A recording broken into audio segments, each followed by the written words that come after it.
Ben, thank you for sitting down with me today and chatting all things politics. Not at all. Thank you for taking the trouble to interview me. No, thank you. Now, I want to go, before we talk about advance, I want to go before that, okay? Because you were a Conservative first. Yeah. And then you went into Reform. And then into the Brexit Party, into which became Reform. That's it, as you were big part of the Brexit movement. Then into Reform, and now you've established Advance UK. Yeah. Let's go to Reform for a minute, because I think that's a controversial topic at the minute in Britain, but especially in Wales. Why did you leave Reform?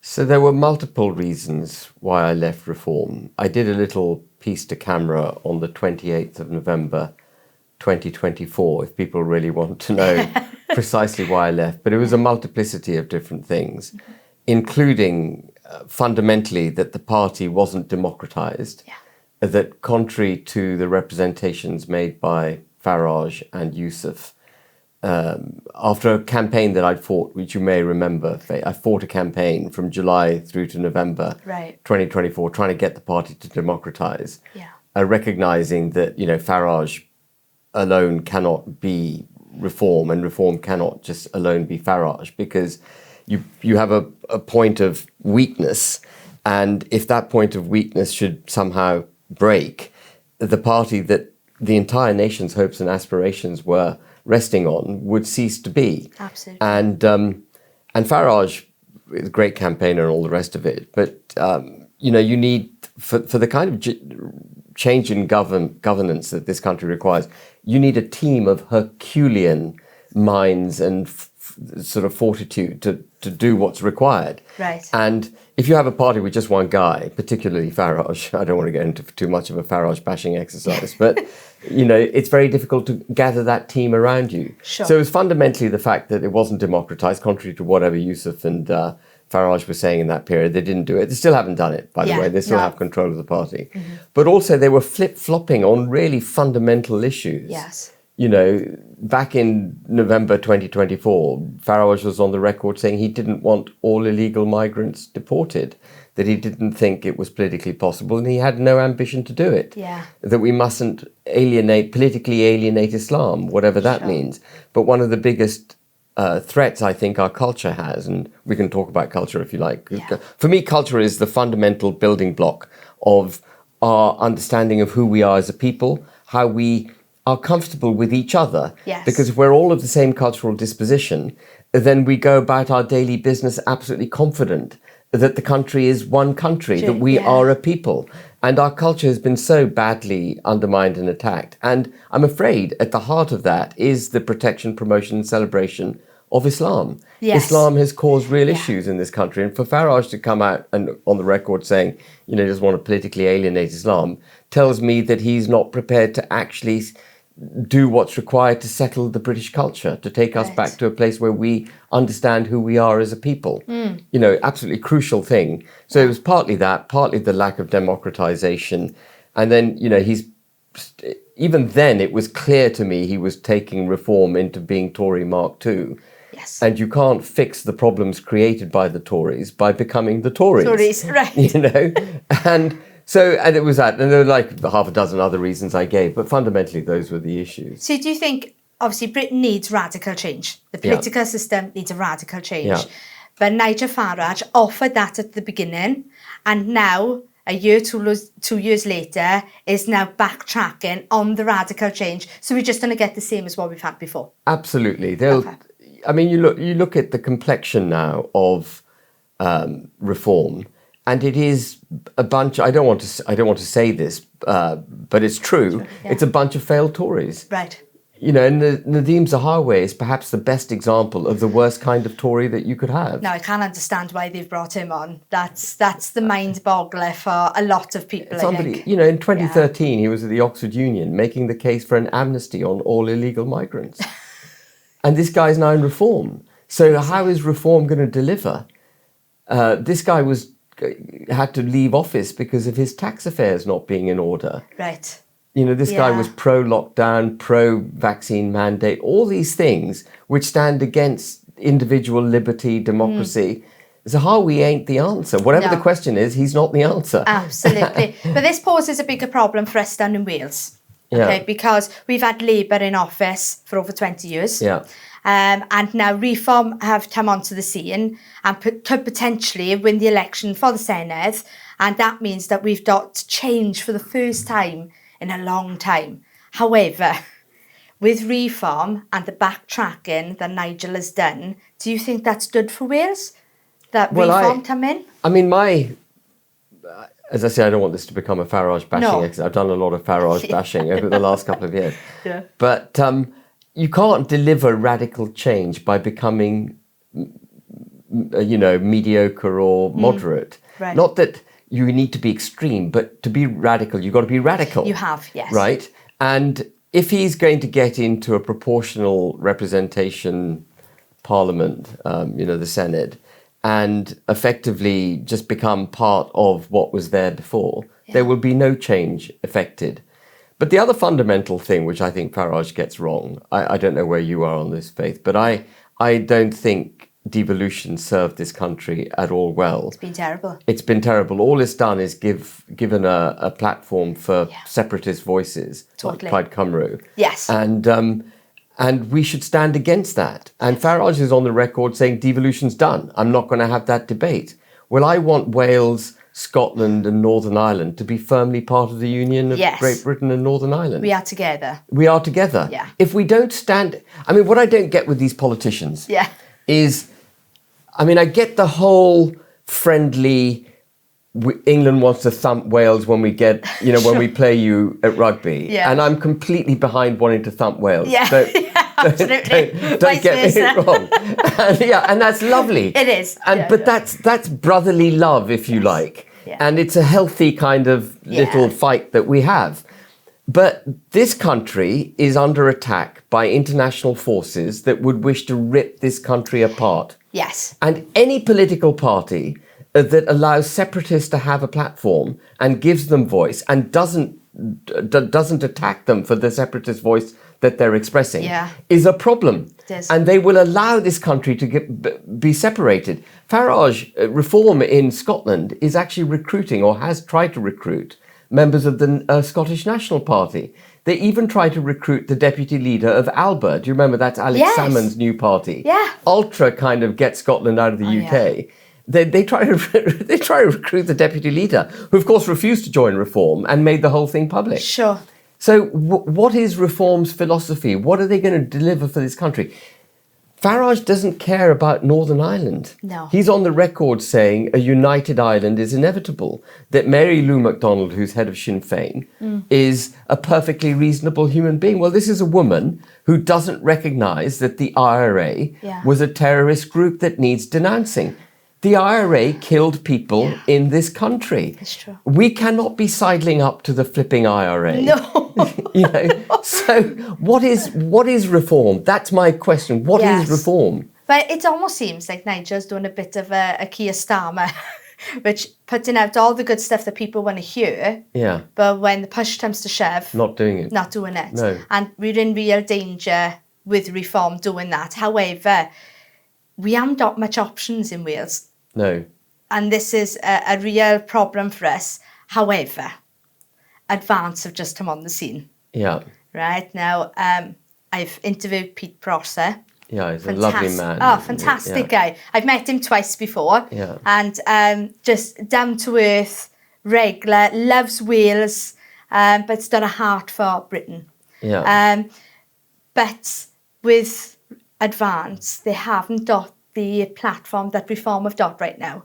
What would you do to encourage Welsh people? What would you say to Welsh people to encourage them to vote Advance? So the big argument that Reform is making, which is laughable, because it's the argument the Tories used to make when I was deputy leader of Reform, is don't vote for the other party because you'll split the vote. Yeah. Reform was attacked with that when I was deputy leader by the Tories. And the argument that I used to make, and it still applies now to Reform, is that if you continue to vote for fear of something worse, you will never get the change that you want. Right. You've got to vote for what you believe in. Sure. Even if it appears to be a really insurmountable challenge to get them into office. They certainly will never get into, Advance will never get into office if people don't vote for it. Sure. Voting for reform, thinking, well, if we don't vote for reform, we get Labour. Well, if you get reform, you're not going to get anything much better. No.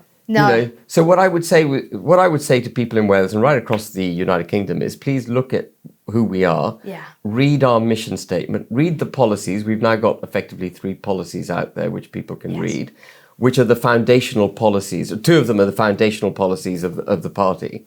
And they make it the mission statement, our culture policy and our immigration policy set exactly the direction of travel in which our party is going. There isn't, Faith, a single political party yet that has put out a comprehensive policy on immigration. No. 80% of the electorate say immigration is their biggest issue. Yeah. The Tories haven't produced a holistic approach to immigration.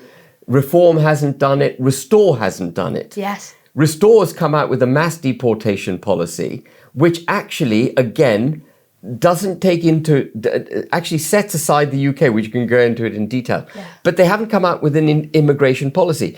With us, you are going to get serious principle politics where we absolutely show you what it is we're going to do in government. Yeah. No holds barred. And then if you like it, vote for it, please. Now, you do very detailed with the policies. Those 3 policies are very detailed, but it's because you've set up a college, effectively, where you've got thinkers, who it's like a think tank that come up within the party. Yes. Now that's quite unique. How did you come up with that? So I did it for 2. I looked at our representative democracy in the country to come up with the structure of the college.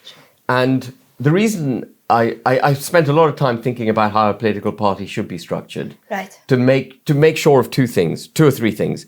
First, that the political party cannot be undermined over a period of time. Right. Like the Tories have. The Tories have ceased to be conservative. They've lost their direction. They've got no ballast, if you like, no mechanism by which they're grounded. Yes. So they've become like Liberal Democrats. They've just veered off to the so-called left-hand side of politics. Yeah. And the college is the intellectual ballast which prevents the party from being hijacked. They do come up for election, but they come up for election, only 10% of the college comes up for election at any point in time. Sure. And so it'll take at least 10 years in order to change the college. And because the college are the intellectual ballast of the party, it'll take at least 10 years of incremental change before the entire college could be changed. And if you slow that all down in the way that we've done it, then it becomes virtually impossible for the party to lose its way. Right. Does that make sense? Yes, that's amazing. So that we keep our mission statement, which is in our constitution, which is the United Kingdom of Great Britain and Northern Ireland in all its parts and for all its people. Yeah. Our Christian constitution, not just our culture, but Christian constitution, our freedoms, freedom of speech, freedom from indoctrination from the state, democracy, getting rid of international law, getting rid of all the quangos, and equality under the law. These are our principal pillars in Advance. And the college's job is to make sure that those pillars cannot be undermined going forward. Wow. Those are absolutely core to the party's beliefs, and we won't deviate from it. And then the other reason I wanted the college was to keep me in check, to keep the leadership in check. Yeah. Make sure that if I start deviating, they can remove me like this. So it's like accountability. Like accountability. So it's a bit like, I think of the college as parliament. Yeah. And I think of the executive in the party as the government. Right. And Parliament can just remove us if it doesn't like us. And Parliament will keep us honest and steady. Yeah. That's amazing. Not like this Parliament is functioning, but a proper functioning Parliament. Yeah. I suppose it's safeguarding the party. It's safeguarding the party. Yeah, I like that because I think we haven't had any safeguards for any of the parties right now. And reform is just Farage, and Farage is reform, and restore is going to be low, and low is going to be restore. Yeah. And the Tories are, the Tories are still they're struggling with who they are. Sure. They need to find themselves. Now I see kind of Advance as maybe what reform used to be, kind of the change that Britain needs. Yeah. That's kind of Advance. But yet you are a little bit more extreme than the Labour and the Conservatives. A little more radical. A little more radical. I'm not extreme. No. Actually, The extreme policies are the ones that have been practiced for the last 30 years. But that's the thing. That's the extreme side of politics. Well, you only have to step outside, you see an extreme change. Absolutely. Yeah. And no one voted for this. In fact, the British people have voted against it repeatedly. Totally. And yet this government has brought this in. Yes. This is the most extreme government we've had in my lifetime. I agree. Other than perhaps Tony Blair, who didn't appear to be extreme, but what he did behind the scenes was absolutely horrendous. Oh my gosh. Terrible. Terrible, yeah. He set the framework for the destruction of our country. And what's your thoughts on, obviously, with the Gordon and Denton election? So that's a really interesting election for me. When polling companies go out and they poll 2,000 people to assess how they're going to vote, they've been repeatedly coming back and saying, well, Reform's polling at around 30%, the Greens at 25%, Labour and Tories are around 20%. That's roughly the split. Yeah. But therefore, at the next election, Reform's going to have a thumping majority. Yeah. But what these polls don't take into account is the fact that the Muslim vote, which is now entirely supporting Greens, comes out in force during every election. Yes. Whereas those people who declared that they would vote Reform or vote Tories actually don't come out. It's true. They've got voter apathy. They're staying at home. Yeah. And what we saw in Gordon and Denton was this play out in spades, because everyone said it was a 3-horse race between Greens, Labour and Reform. Actually, no one came out to vote for Reform. Very few came out to vote for Reform and Labour. But the Muslim vote came out in force. Yeah. And it was a thumping majority for the Greens.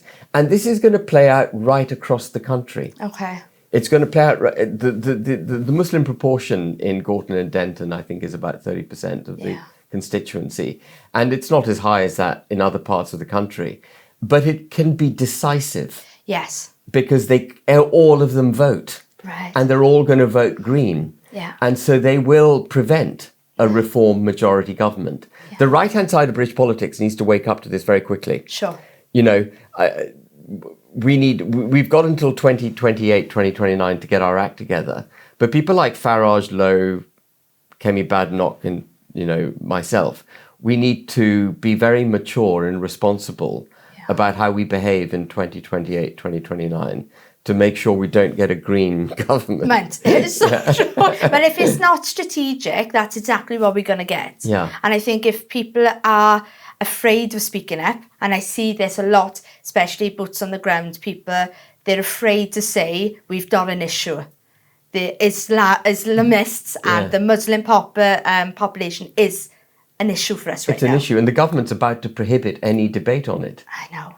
They're about to prohibit any debate on it. The anti-Muslimist law, is it? Anti-Muslimist law or something Anti-Muslimness law, yeah.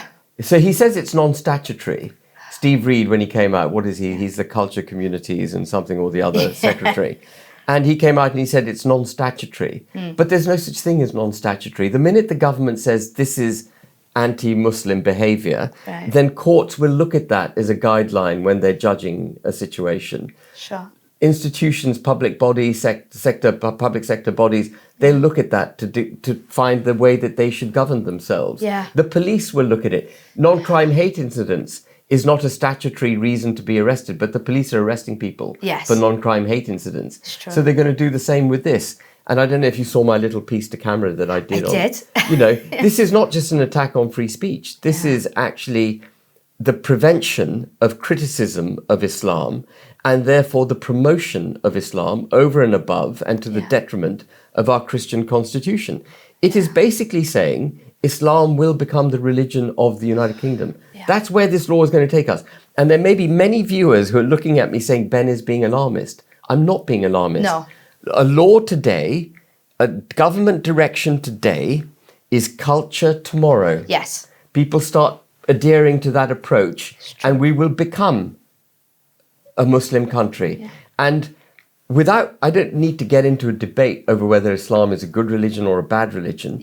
No one voted for this country to become an Islamic country. True. We do not want an Islamic country. We have been a Christian country for over 1,000 years. Ever since Christianity became mainstream, we've been a Christian country. Yeah. And that must not change. Our Christianity is fundamental to the wonderful, delicate constitution that has evolved over these 1,500 years or whatever it's been. Yeah.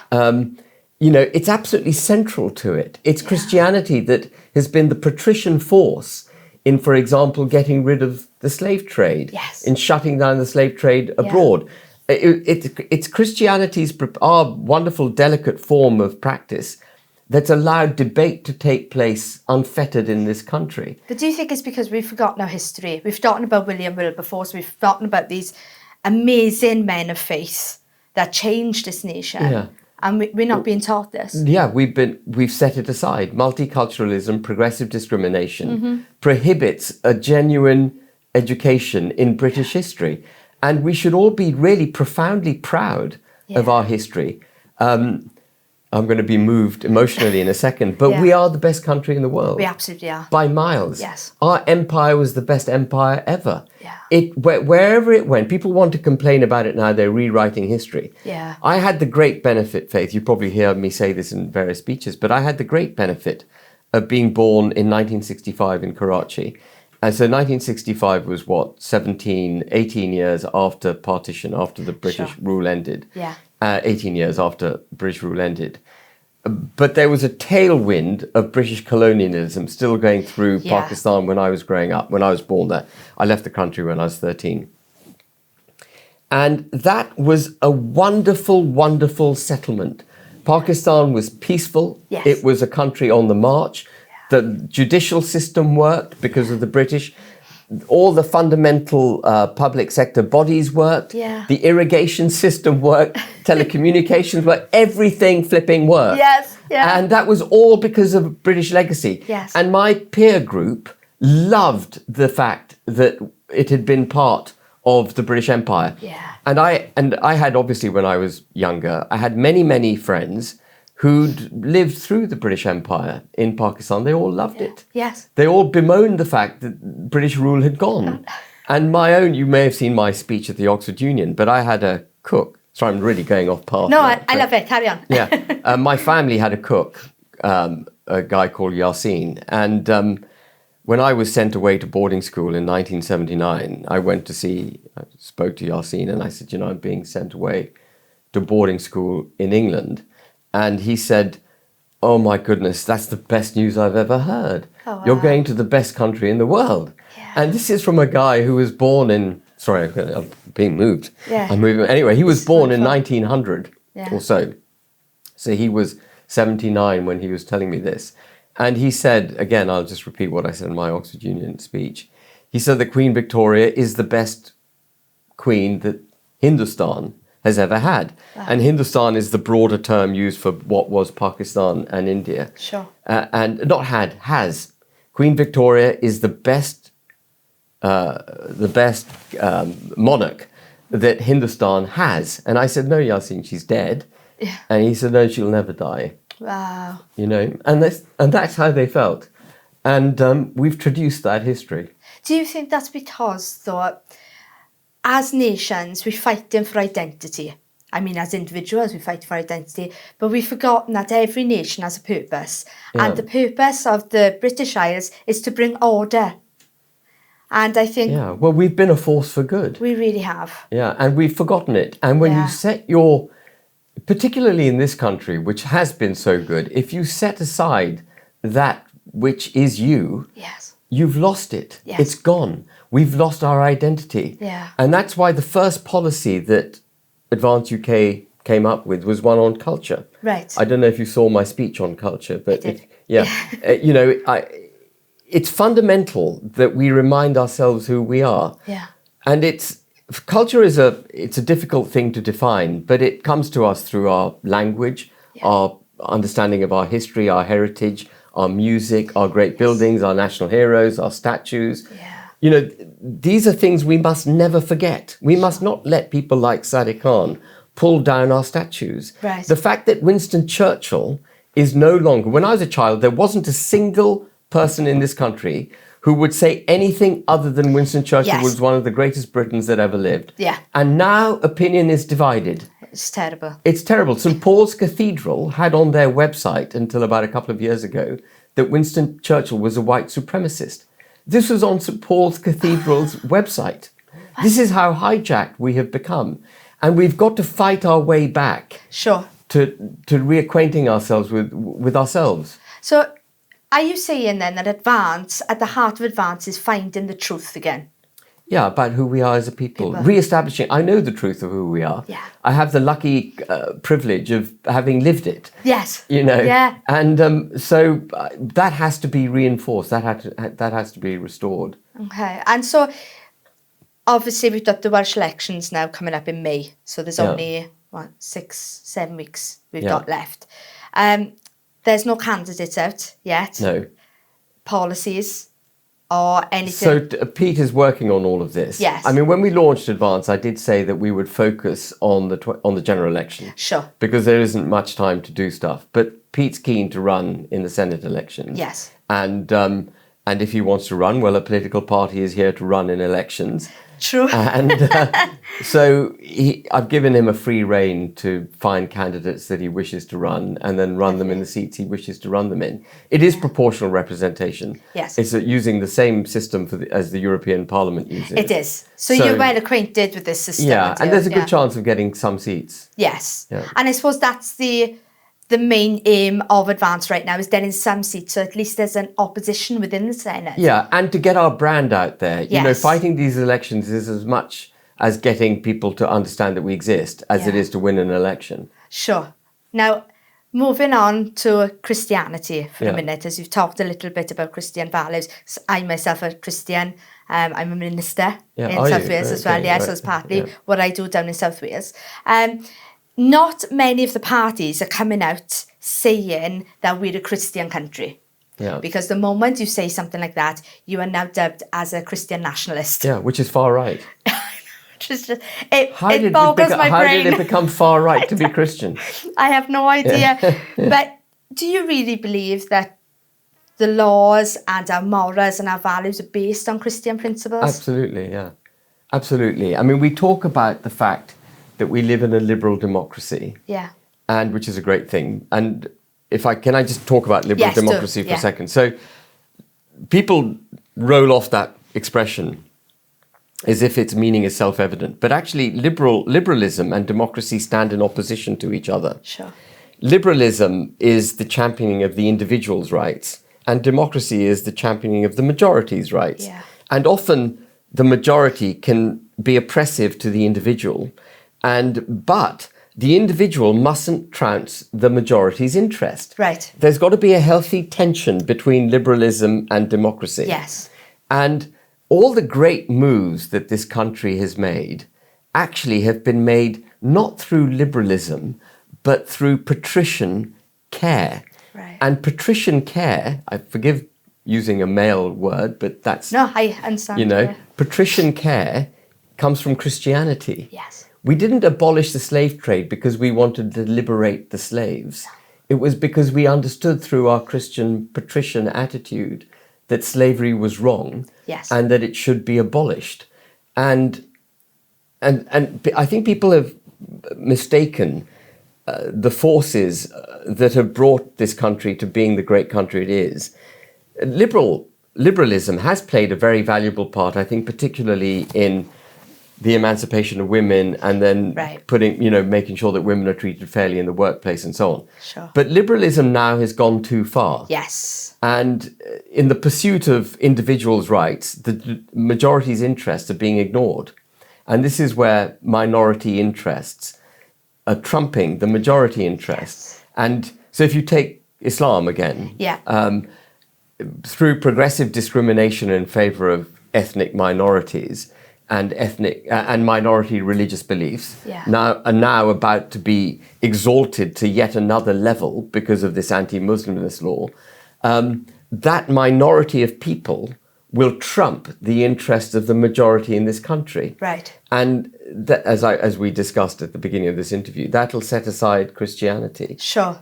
Yeah. And that's not where we should be going. We need to reacquaint ourselves with our patrician Christian roots. Now, Reform and Restore both come out saying that they will stop Muslims buying churches and chapels. Yeah, we said that too, before either of them Did you? Yeah. Right, so they're just following suit of... Yeah, we said that on the 7th of Feb, that we would prohibit the conversion of churches to mosques. Amazing. And so there's something, you see, it may be a very small number that have been converted from churches to mosques, but it's a visual symbol of Christianity being replaced. And that's not a symbol we can accept in this country. I've got first-hand experience of this because it happened in my village, right where I live, where they bought the church hall. And it's very dominant. And it sticks out like a sore thumb because it's not part of the culture. It's not part of who we are as people. They're very much separated and not integrated into the culture of who we are. And we go further. We say that a failure to integrate is a disaster for the country. Yes. But actually, we've got to go further. We've got to assimilate. Yes. We can't have multicultural silos existing alongside each other in the United Kingdom. Sure. That is not society. Society requires a common culture. Yes. And part of a common culture is at least the understanding that this is a Christian country. Right. I've got to be clear, I'm not an ardent Christian. No, okay? no. I wear my Christianity very, very lightly. Yes. You know, my son, who is much more Christian than I am, looks at me and says, "Daddy, you've fallen."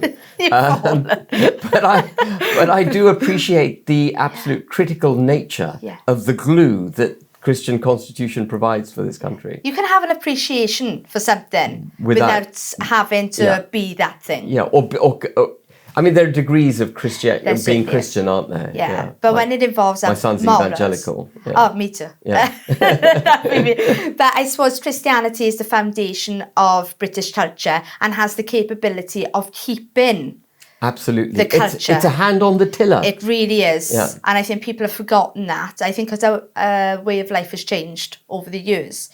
But that leads me into Restore. Yeah. Right, because I've got to touch on this because this is obviously quite a new thing to us all. Yeah.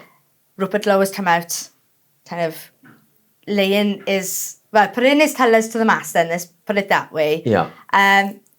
It's very extreme, but a lot of people have jumped on this bandwagon. I think he had like 100,000 members, within a 2-week period. Yeah. Why do you think this has completely taken Britain by storm? So what Rupert Lowe has done, I think, is to give voice in strident terms to those people who feel the country is being destroyed through multiculturalism, mass immigration, etc., etc. And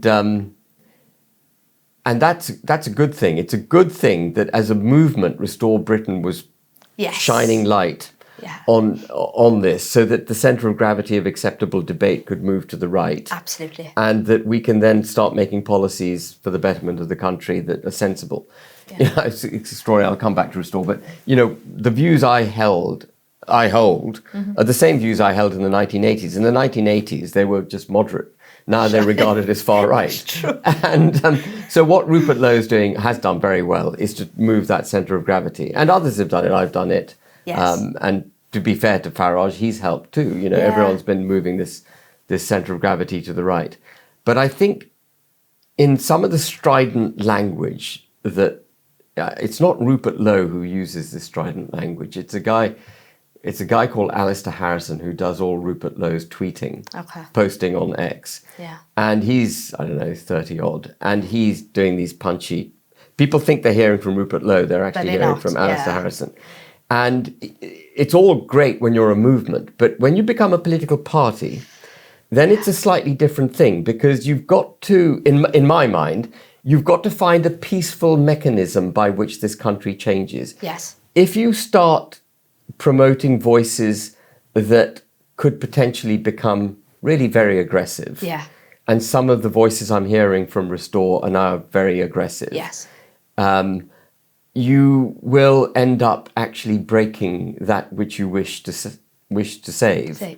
And some of these younger... so it's Rupert Lowe and then a whole load of 20-year-olds, as far as I can see, and maybe 1 or 2 30-year-olds. Yeah. And what they're doing is really... They're banging the drum of English ethnicity. Right. And English ethnicity is a very nuanced subject. Yeah.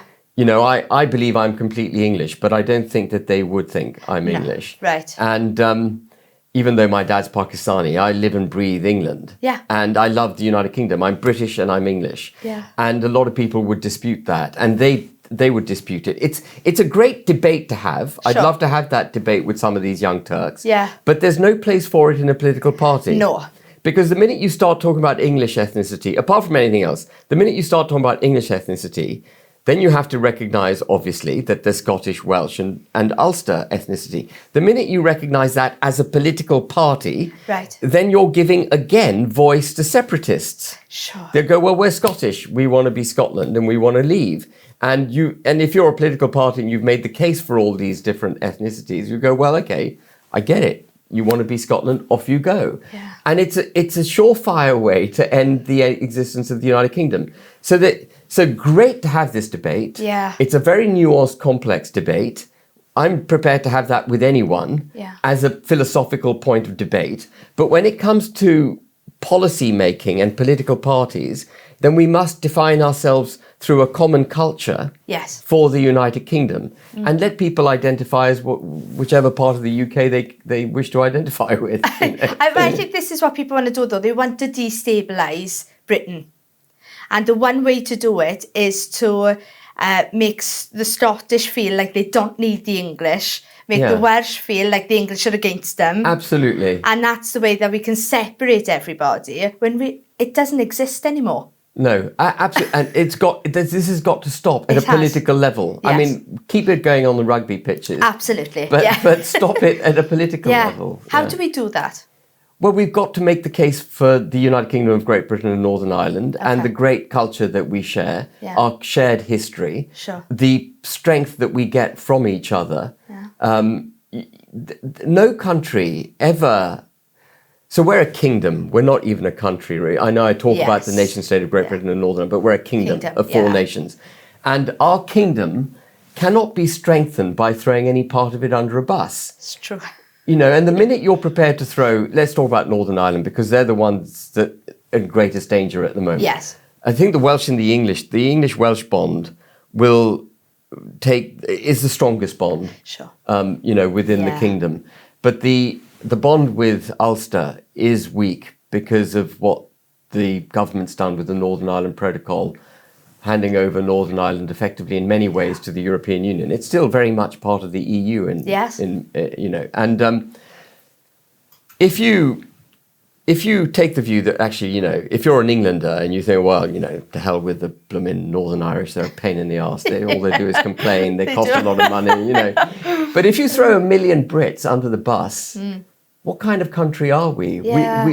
That's not the Britain I remember. That's not a Britain with which I can associate myself. It's not a United Kingdom. No. Not that proud country which pulled together for the good of the world. We will be gone if we throw part of our country under a bus. So as a matter of principle, a fundamental principle, we have to make sure Northern Ireland isn't ripped away from us. But do you think, like, in history, we've had, every time that we've come together as a kingdom and we're rooting for each other, it's always been because we've got a strong leader in Parliament. Yeah. You put a weak leader in, and then all of a sudden we fractured again. Do you think that you could be that strong leader? Well, if I had an opportunity, I would be strong. I would, whether or not I succeed, I don't know. But I would definitely give it a go. Yeah. Yeah. I mean, I think. Well, what do you think, Faith? I do think. To me, that's very kind of you to say. From the outside, right, looking in, because I was on the reform bandwagon because I think the Conservatives have lost it. I think they are done, the Conservatives. Yeah. Labour, oh my gosh, terrible. Liberals have never been in the run-in for me. Greens... Liberals are lunatics. Oh, they're lovely people, but my God, they could never run a country. No. But I think your voice and advance, especially with the college, and I've heard some of the guys from the college speak, there seems to be a voice of reason that isn't as extreme as the Restore, well, what was the movement, now I don't want into a political party, but it rings of change that Reform used to want. We've got to be serious and principled in the positions we take. Yeah. You know, we can't give succour to violent aggressive voices. We've got to do this peacefully for the British people. Yes. One of the points I'd like to make is that, there is a kind of desire, an understandable desire with some, to say, look, we've been so badly managed, the people need to rise up and take control. Yeah. The problem with that approach is that the minute the people rise up and take control, you get a massive schism, a political schism. Yes. Violence is perpetrated, and violence leaves a scar on a people, on a country, which takes possibly centuries to get rid Yes. of. I don't think the French, this is going to sound funny, I don't think the French have recovered from the French Revolution. Okay. I think they're still suffering from it. Sure. Because they have a much more dogmatic civil code approach to life, because they've had their very existence as a nation threatened through violence, internal violence.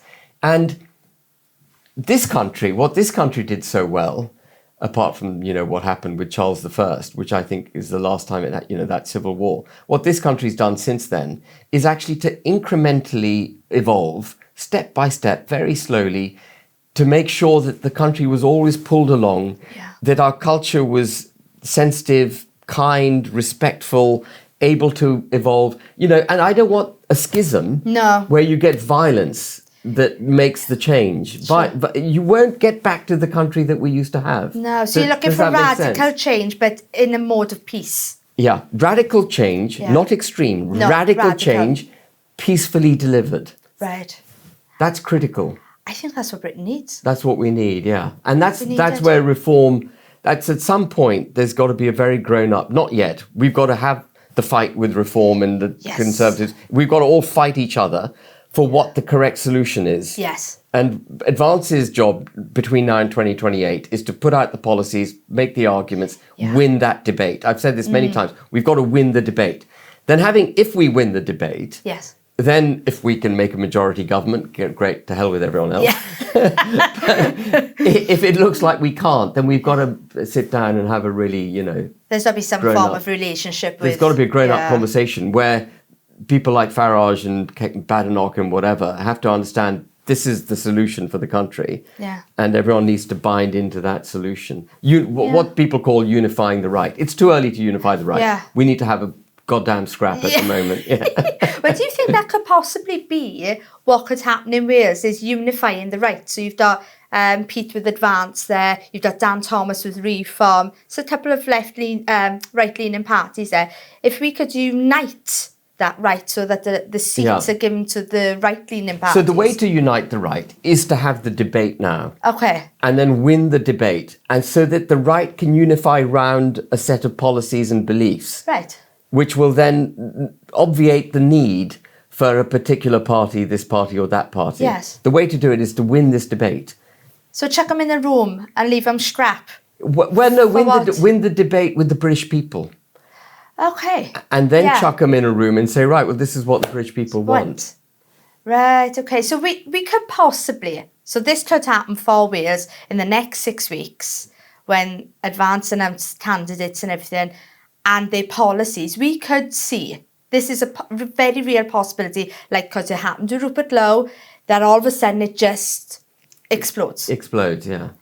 And then we've got... It could. I think it's unlikely to happen in time for May 7th. Yeah. I think it's I think the way I see this playing out is with the general election in mind. Yeah. All my focus is on the general election. Yeah. It's too early. We're so young. To call it. Yeah, we're too young, yeah. Yeah. So you believe that this is a long process rather than 3.5 year process, yeah. Which I think is more achievable. It's achievable, and that's how I'm setting it. You got to have, as a general, you've got to have a kind of game plan, right? Sure. So my game plan is the general election. I think that would put a lot of Welsh people's minds to rest, knowing that it's not about stealing seats from Reform. No. It's about getting out there, winning some seats, being an opposition. And then having a voice as a party, so we can win this debate. Yes. We've got to win this debate with the British people. The British people need to know who we are. Yes. What our policies are. Sure. Yeah. Does that make sense? Yeah. Is Wales important to you? Yeah. Every part of the United Kingdom is important to me. Right. Every single part. I fought relentlessly for Northern Ireland. Yeah. When I go to Northern Ireland, they call me an honorary Ulsterman. Oh, right, okay. I get introduced on stage as an honorary Ulsterman. Wow. And it's not that I'm an honorary Ulsterman. Yeah. It's because I recognised Northern Ireland was being threatened, and so I fought for Northern Ireland. Right. If I saw Wales being threatened, Yeah. or Yorkshire being threatened, or Cornwall being threatened, or as Scotland is being threatened, I would make the fight for Scotland. Right. But it just happened to be that Northern Ireland was the part of the United Kingdom that the EU had got its grappling hook Yes. into. Yeah. And so not only did I campaign against the Northern Ireland Protocol, which is put a border between Great Britain and Northern Ireland down the Irish Sea, I actually launched a legal case, which you may be aware of, Faith, against the government on the protocol, instituted a judicial review, took it all the way to the Supreme Court. Yeah. Will you believe it? The Supreme Court judged that the acts of union that created the United Kingdom of Great Britain and Northern Ireland had been broken by our leaving the EU, by the withdrawal agreement.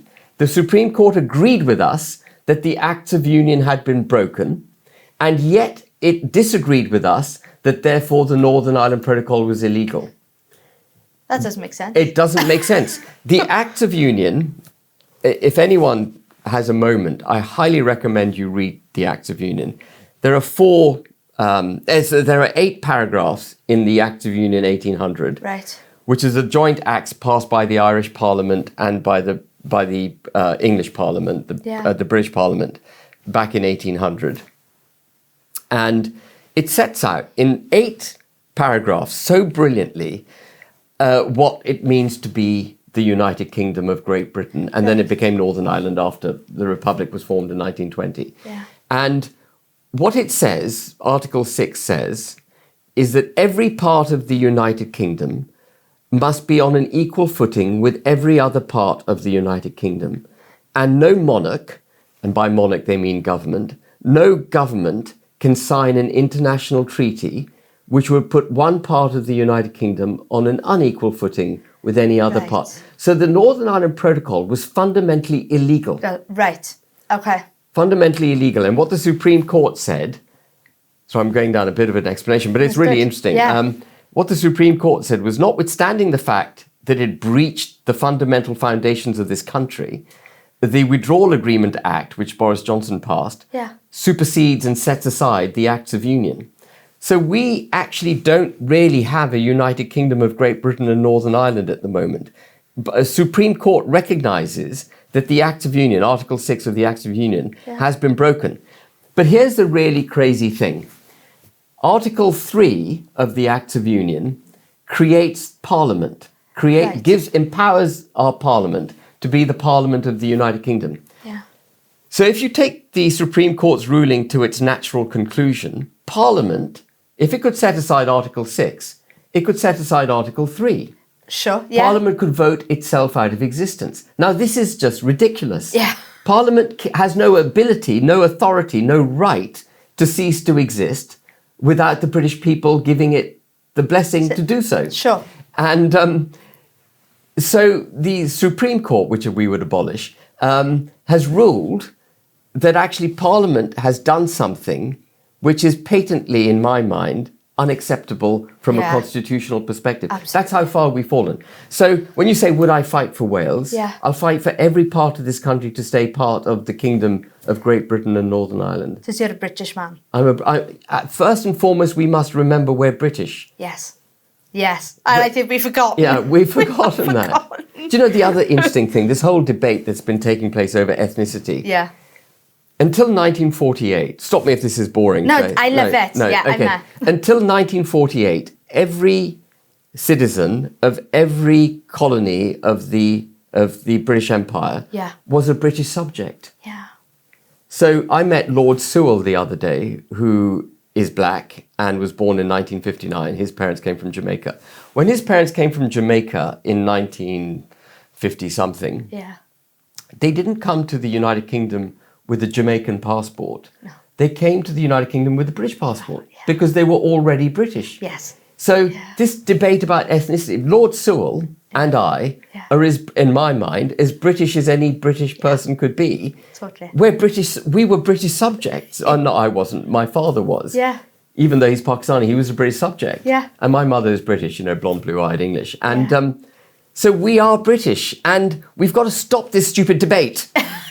has got to stop. It has got to stop. I think we need to bring pride back to the forefront of being British. Yeah. We've got to understand that we are better together than apart as the United Kingdom. Absolutely. And I think then we can see our culture come back to the Settled. forefront. Yes. And nothing I've said, by the way, if anyone watching this is saying Ben's making a case for multiculturalism, I'm not. No.